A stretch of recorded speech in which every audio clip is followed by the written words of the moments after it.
The current Nintendo is taking up a strategy which in their own words can be described as shorter release windows. I'm gonna guess this is a direct result of the criticism Nintendo faced during the Wii U era for the lack of games, to the point where Iwata literally had to acknowledge and apologize for the drought. But if there's one thing we all know, Nintendo Switch has games. A lot of them, and pretty often. Most of these games are announced and released within a very short period of time, sometimes a couple months, but usually under a year maximum.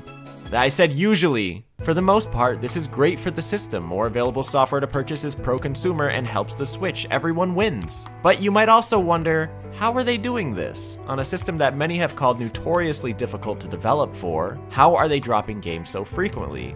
The answer is very simple, my friend. We will offer free updates after the game launches.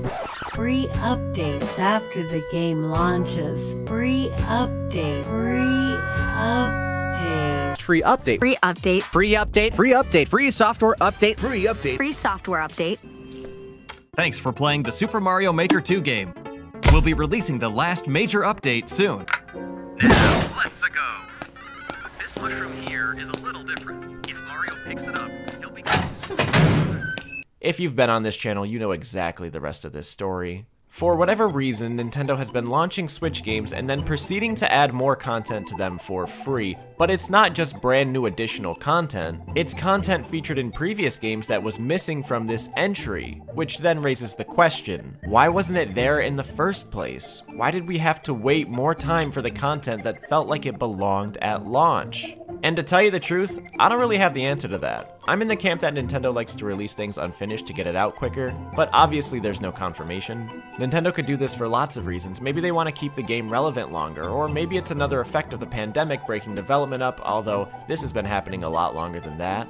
We don't know why Nintendo does this, but what we do know is that every single game they have done this to has suffered because of it. Animal Crossing New Horizons, Nintendo Switch Sports, these are the two I've talked the most about, but Mario Tennis Aces, Kirby Star Allies, Mario Golf Super Rush, and our example today, Mario Strikers Battle League, which has been in the bunker with criticism left and right over its small roster and course selection that is a massive reduction of what Mario Strikers Charged had. No Daisy? No extra stages or unlockable characters? No abrasive football hooliganistic animations that perfectly translate the gritty art style into a behavior? Shout out Manchester United. I won't dive too far into the gameplay issues because they are exactly what you think, and unlike this game, I don't want to repeat myself.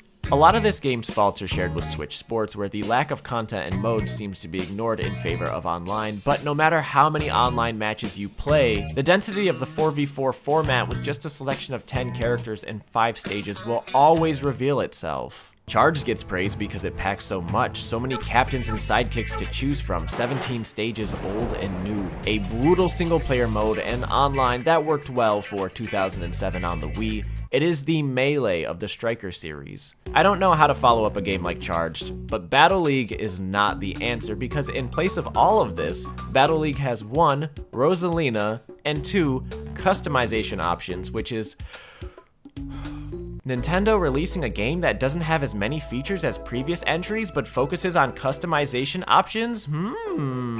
Mario Strikers was a game that I was really looking forward to filling the Summer World Cup-sized hole in my heart with, but it's clear that the game will not be nearly as much as Charged was, at least not at this point. I know what you're thinking. My own advice has always been that if a game is going to launch this way, to just wait until it's done adding content and grab it then, but when is that going to be again? This summer? Maybe fall? After Xenoblade, Splatoon, and Pokemon? Yeah, Animal Crossing had this issue too. By the time 2.0 was out, over half the players had already dipped and the online was a shell of what it was. Waiting to purchase might be best to get the full experience, as long as the full experience doesn't include half the player base having moved on, and I can't blame them for not wanting to return to a game that left them with shoddy impressions in the first place. But it's kinda bleak for the game when so much of it lives off online. It's very far in the future, but there will come a day when these Switch servers are no longer supported, no free updates, and no online modes, just like Charged. And on that day, well, honestly, I don't really want to talk about that right now. I just don't understand why Nintendo does this, because it hurts them as much as it does us. Why? This is why. I know it's crazy, but if a game feels incomplete, people might call you out on it, especially if it doesn't have as much as the game before it. This number doesn't really change either. Despite the fact that eventual content may improve the game, the initial impressions hold the game accountable. Do you really think that people are going to put down the new Pokemon or Zelda so that they can come back to check out a game that was potentially made better? Maybe if it's Daisy, but I'm not sure, and I won't be for a long time. Anyways, that's the Mario Strikers dilemma. You might be surprised to hear that of what's left in this game, I actually really enjoy, but the bare-bones state of the game is clear after only a couple days. And while it may be better to wait so that we have all that free, new, old content, I don't know how willing everyone else is to do that. I just can't really see myself playing this game much after this weekend, and especially after other games come out. I could complain more about frame rate dips, the controls needing remap options, visual confusion, and some online performance issues. I could also praise the satisfying perfect moves, next level state-of-the-art animation, and even if I don't agree with moving away from Charged's diverse OST in a game featuring a sport as worldly as football, the new focus on hard rock in the OST at least does its job pretty excellently. I could go on. I think I've spent enough time here though. One last thing, because I always get this question whenever I attack Nintendo's free update model. Would you rather the game be delayed so that it comes out altogether instead of early release with updates? Of course I would.